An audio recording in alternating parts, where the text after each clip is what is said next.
So, welcome everyone to this week's installation of TFF Panel Show. I am your host, Andrew Kilios, currently recording from the sunny Sofia in Bulgaria.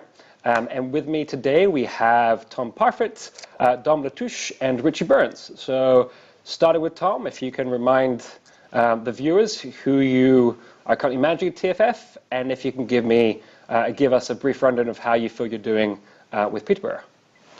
Yeah, well, I'd say Peterborough, the greatest team in the world, that's what I look after. There's a lot that we're laughing at. No, we're doing all right this year. It was big things to build on from last year because we just missed out on the playoffs, but changed it around a lot. We got rid of a lot of big name players, brought in some youngsters. So, slow start, but things are getting better now, and I can look at the man in the mirror and think you're doing all right. So, yeah, quite happy. Wonderful. And how about you, Dom? Obviously, I'm Dom Latouche. I manage Hull in Division 2. I can't complain. I'm top of the table. All right. Just for one night. We're doing really, really well at the moment, and hopefully we can stay on top. Okay. And how about you, Richie? I'm managing Fulham. We were top. I think we got knocked off top spot today. We thought well, so I think Reading have gone back top now. But yeah, the season's going all right so far. Fantastic. So this week's agenda is pretty much the same as the last few. That is, we'll be doing a review of the Cups with games having been played on Tuesday, a run-through of the leagues, that's the latest results and current league positionings, and then go into a few more general TFF topics. So let's start with Dom. What do you think of the quarterfinals that were played on Tuesday? The games the most. The game between Wigan and West Brom. Obviously, West Brom narrowly beat them. Mm-hmm. Obviously, I wasn't very present. I had, as you know, Andrew, I had a lot of riding on that game, so I was really so emotional when Cole left, because if Yusuf managed to beat him, I would have had that in my whole team. Yes. So I took a very keen interest in that game. Well, quite frankly, given the team that you have, Dom, do you think it'd be fair to also stick Zlatan in that strike force in Division 2? Well, I had a deal to sell Ander Dries in exchange for Zlatan. So okay, that was bad. So to be fair, I just want to go up. All right. Yeah. And with two semis coming up, how do you see this unfolding? Who are you expecting in the final? And then, of course, who you expect to take home this trophy? I wouldn't say it's impossible that Kolas can get to the final, but I know that he's got you in the next round. He does indeed, yes.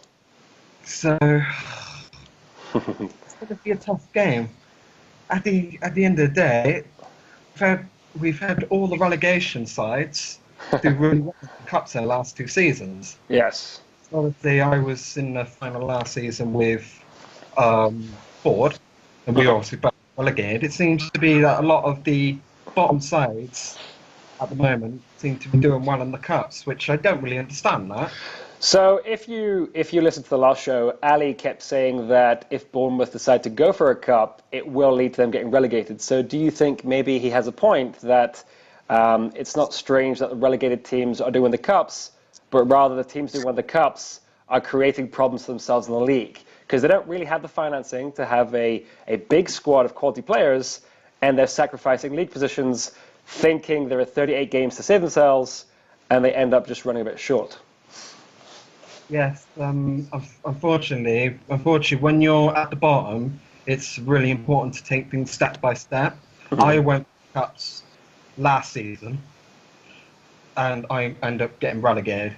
I went for it, and it cost me relegation, to be honest. So, yeah, I would say if you go for the Cups, you have a bigger chance of going down, because you can't put your first team out in the league games, or if you do, it's going to be unfair. So, yes, I would say you're more likely to go down if you go for the Cups. Gotcha. So is that you advising me to leave the cup to Colas and Chelsea versus Man U, or go for it and just take relegation threat? To be honest with you, I went for relegation threat. There's nothing better than going for the cup. There's nothing better than winning actual silverware. I wanted to win the cup, and I would have taken the relegation and the cup. Gotcha. Hard to argue. And how about you, Richie? How did you review these 4 games? The 4 games went pretty much the thought they would have done. Man United beat Cheltenham, Chelsea who beat Everton. West Brom and Wigan could have probably gone either way. West Brom nicked it on penalties, and you beat Burnley. So yeah, I would have pretty much predicted them results. All right, and who's your tip for the final? Final, I'm going to go with Man United against Bournemouth, I reckon, for the final. Sounds good. And I'm guessing you're tipping United for the cup? Yeah, it's got to be. No disrespect to you. I think you're a good manager. But Man U will take some beating in the final, especially if they rest their first team. Well, I mean, quite frankly, I think anyone outside the top 6, if you get to a final, that's pretty good, and the rest is bit luck. I mean, Chelsea, phenomenal team, United the same. So that would be the worst case scenario, getting to a cup final and getting relegated, without winning the cup. But we shall see. And how about you, Tom? What was your pick of the round? Much the same as the other boys. West Brom, Wigan, 2 penalties, a bit of a thriller, that one. Chelsea and Everton. That's going to be Chelsea every day of the week, weren't it? You think so? Yeah. And then, obviously, the one that stuck out really for me, being a lower league manager, was Cheltenham going to United. It's the little clubs it's easy to look at the big ones and think, they don't really care about us. So see them go there and get a half-decent result was a good effort. Yeah, not too bad. But I think, looking forwards, I'm afraid I'm going to start with Richie and say, for me, United beat you in the final. Okay, so I find it interesting no one's going for Chelsea. Or rather, you didn't Chelsea. You went for Chelsea, didn't you, Dom? No, I didn't. I went You for Man did. United. So okay, you have a team who are top of the table by quite a distance. Yes, they did lose today for the first time. They're in both cups. How is no one getting Chelsea on their ticket for the final? Because obviously Chelsea have the league title to fight for, and it depends on if he gets injuries, fitness being a very key issue as well, because obviously he's in 2 cups fighting for the league title, and questionably, are Man United going to fight for that league title? Probably not. I don't blame Noisy at all for that. So Noisy's best chance for me is to go for the cup, so he will play his first team. Okay. So, and I guess you've gone for Wigan for that same rationale, because they've admitted they've gone youth because they expect to get relegated. They say, let's take the long-term game. So you have 2 teams who have nothing to play for in the league really versus 2 teams who do, and you're going for the ones who the league doesn't matter anymore. All right, that's fair enough. Okay, so moving swiftly onto the leagues, we're going to go backwards this week. Tom, do you want to lead the way on Division 4? Yeah, I'm going to be honest, I haven't really had much of a look at it. Just going through it now quickly. Yes. A few goals about looking at it. First one that sticks out here, you got MK Franchise 2, Oxford 2. Looks like a bit of a cracker. A couple of late ones for Oxford as well, 74 and 84. What else we got? Mansfield beating Cambridge. Always nice to see Cambridge lose, obviously. Dom, your home side lost to Donny. 3-1 there. What else we got? Fleetwood 2, Rochdale 2. And Hartlepool 2, Luton 3. Luton, I was looking at, their squad's changed a lot since, was it Nuno at the start? And all the under-7s or whatever. Yeah. That squad has changed so much in such a short time, honestly. Oh, yeah. But I think the ones for me that stick out in that division, they're not doing great at the minute. Carlisle, they've beat Cheltenham 1-0 tonight, but I think that squad, as time goes by, got every chance of rising through the league. So it's got a good little group of players there. So. Well, that's just it. It's Division 4 is one. It just gets. I actually been out signing today by Bristol Rovers, so I'm losing targets to the bottom of Division 4, and I've lost 2 other targets to Richie in Division 3. So, quite frankly, it seems it's a bloodbath once you get down these divisions.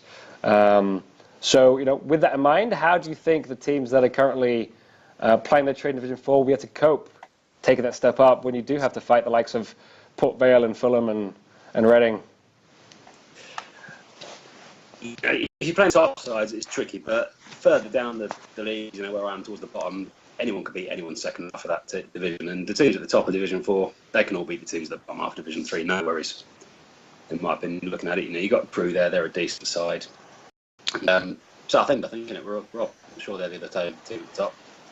Yeah, They've got some good players there. So, Yeah. they're capable of holding their own, if not pushing on a bit higher at the table, aren't they? Yeah. Well, speaking of Rob has come back. Welcome back, Rob. Again, it's because of you we have these panel shows. Did anyone else notice something quite interesting about some squad changes at Southend recently?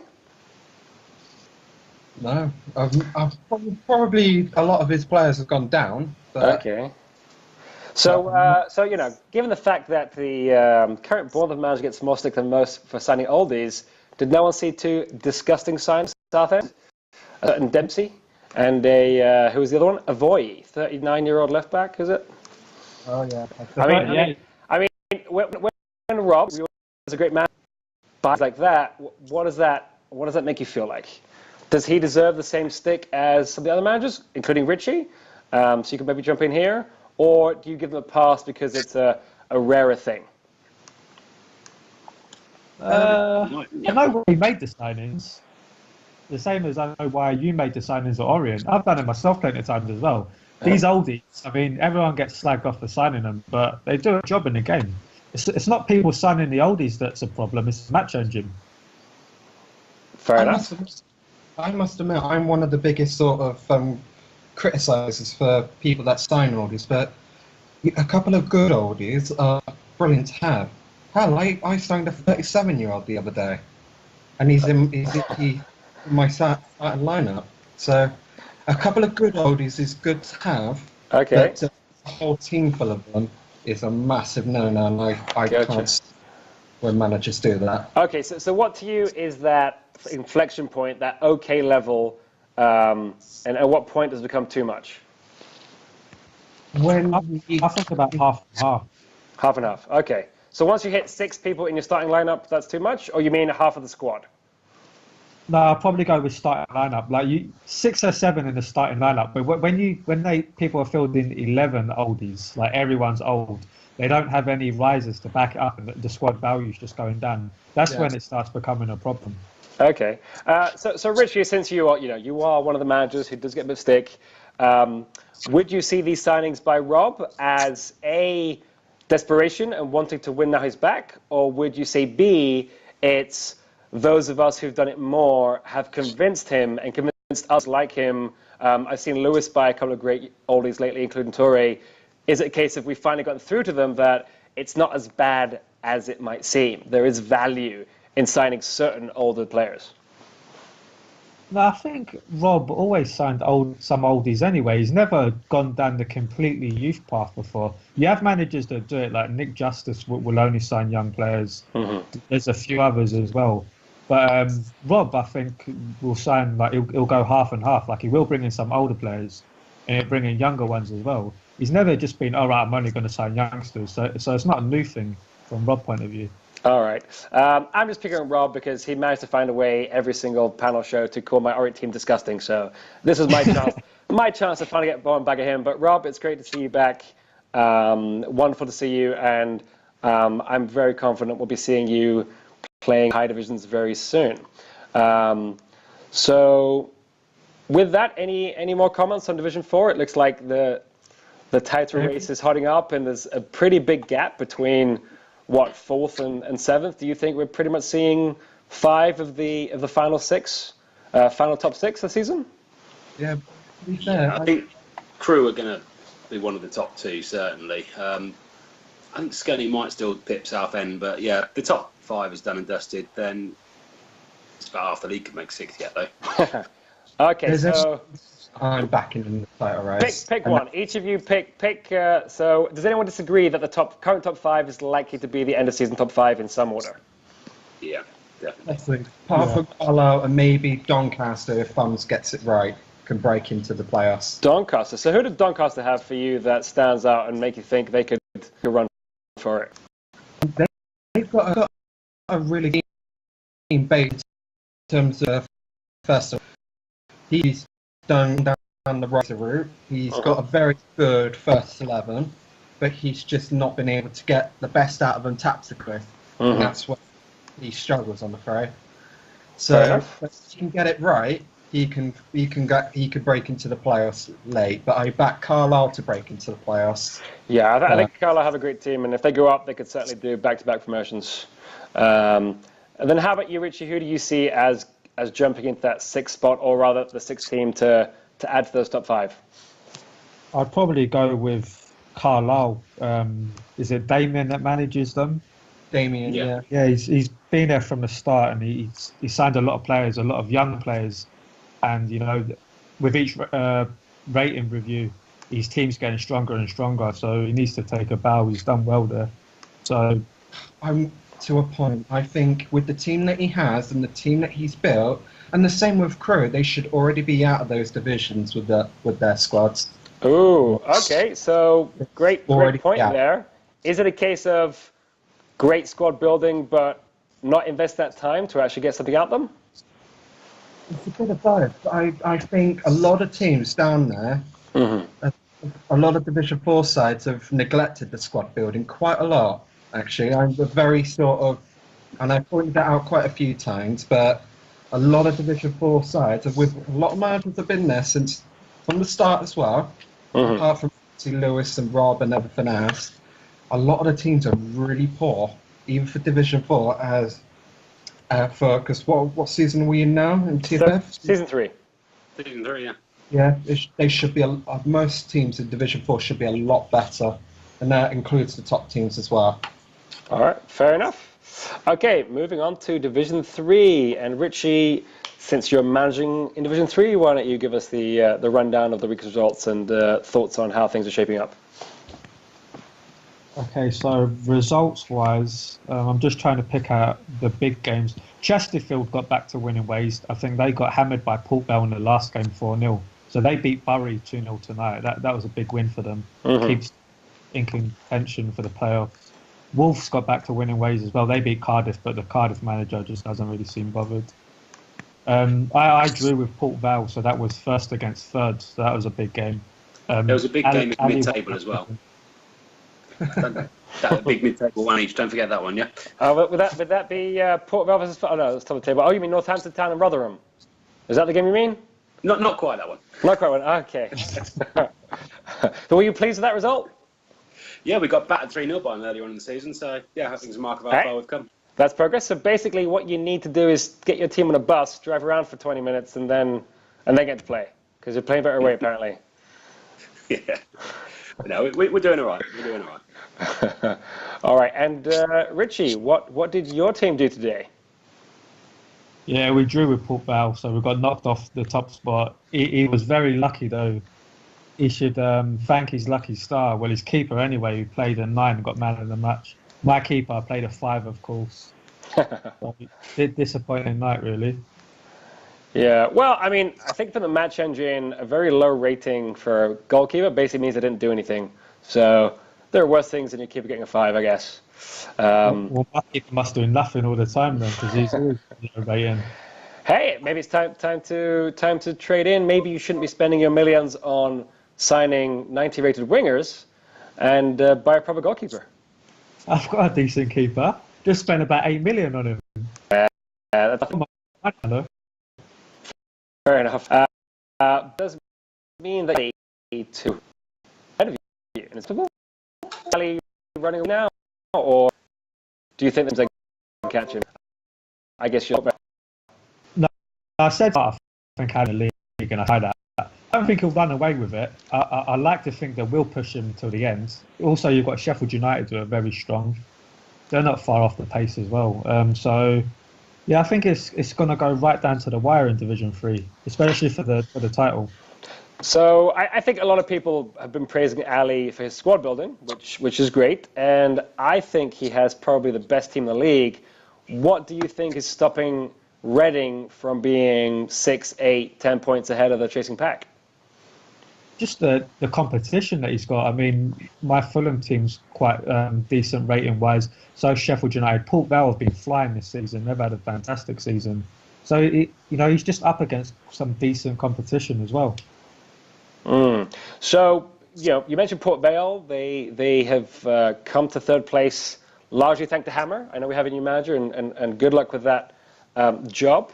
But that's mostly Hammer's squad, which again is a bunch of oldies. What do you think would happen if, let's say, Reading and Port Vale were to switch places, and once again you have oldies going up at the expense of a brilliant young team like Reading? Is it a case of strategies have to be reconsidered, or the Reading manager not performing to his best? I think if Ali misses out on promotion this season, he will get a massive stick. I think he'd even admit that himself. So he knows he's got to go up this season, really. Last season, he got a bit of a pass. But this season, he knows that he has to go up. He's got the best team in the division, not just by value, but going on depth and ratings as well. He's probably the strongest in the division. So I think he knows well he's got to go up. I mean, quite frankly, I think if that squad were in Division 1, they would probably be above Bournemouth. So I'm sure great things come from there. I'm going to jump in and actually defend Ali here. I'm not attacking Ali. I'm just asking. No. So just going on about Richie's point that he got a bit of a pass last season, because I know him so well. And I knew what happened at the end, and I think he lost in the playoff semi-finals. He lost the playoff final by I think it was Leyton Orient 2-1 with a goal by Dempsey and Javi. I don't remember who the manager is, but I hear it was a good game. For me, that's bad luck. If the playoffs are a lottery, that's something that I wouldn't want to wish on any manager, to be fair. Especially when you've got a team like Ali, who is expected to go up. Yeah. At the end of the day, it's a lot of it is down to the lottery of the playoff, as it is in real life. So that's where I will defend Ali, but he does need to get top 2. Okay. I think if you look at Ali's squad, he must look every week. He must look at the other team sheet and think, "I've got to beat it." I'm gonna. That brings its own question itself. So I mean, I don't want to spend too long talking about any one team, and I think Reading get perhaps more press than they should. Just to be fair, I would say I praise Ali all day long in private, obviously not in public. The one thing that perhaps he has that could do with improving is he gets a little negative, and by that I mean he worries too much. And he's not as up to as he should be. I think if Reading just concentrates on the fact he does have the best team, do your job and get on with it. And I look forward, Ali, to seeing you in Division 2 next year, because I have no doubt that's what's going to happen. But moving down the table, let's go with you, Tom. Who has impressed you the most, and who has disappointed you most now that we're just over the halfway stage of the season? Disappointment's got to be Cardiff, isn't it? 2 points above the drop zone. That's ridiculous. Cardiff City should be at the top there. They should be. There's no two ways about it. It's ridiculous that side being down there. And is that based on just club or just that City stay up there? The money they're on the gate, they must make 2, 3, 4 times what I make just on gate receipts. And then they've got everything else on top of it. Yeah. And they've got some decent players as well. They're fair enough. They're getting on a bit, but they've got some good rated players there. You've got.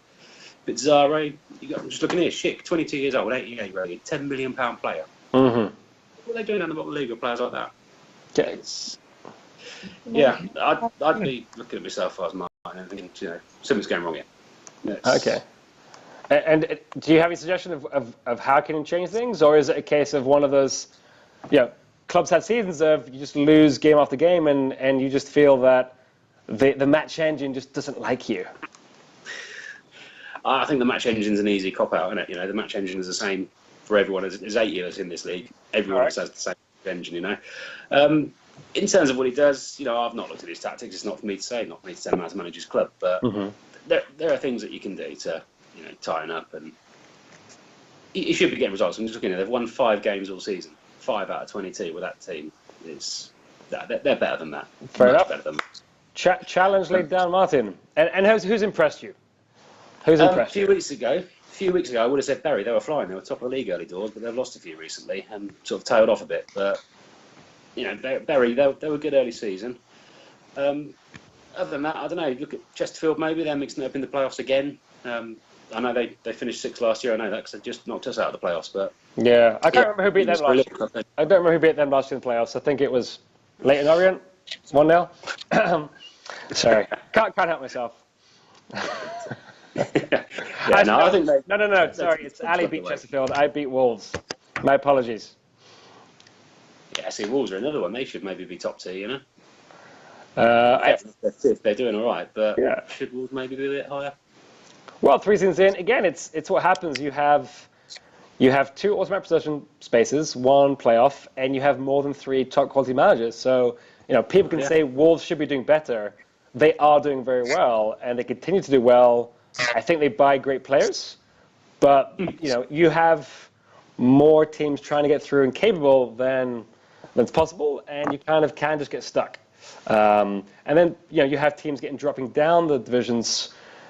How do you compete with those who, for the last season or 2, have had much bigger budgets and probably have better players? So, fair enough. How about you, Richie? Who are you most impressed with and least impressed with in this division? Well, I agree with Tom 100% about Cardiff. That they should be doing a lot better. That team's just been frozen since the start. The manager, he just doesn't look like he gives a toss, really. I mean, he's not very active. So I don't know what's going on at that club, but there needs to be some changes there, I think. Because if they were to get relegated into Division 4, I think that's just disgraceful.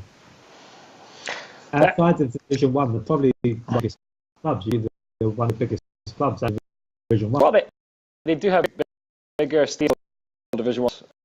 So kind of, again, how do you that they're one of the big boys as a division? So, yeah, I mean, you have a very smart manager. I've been involved in several other worlds. I've seen him do well.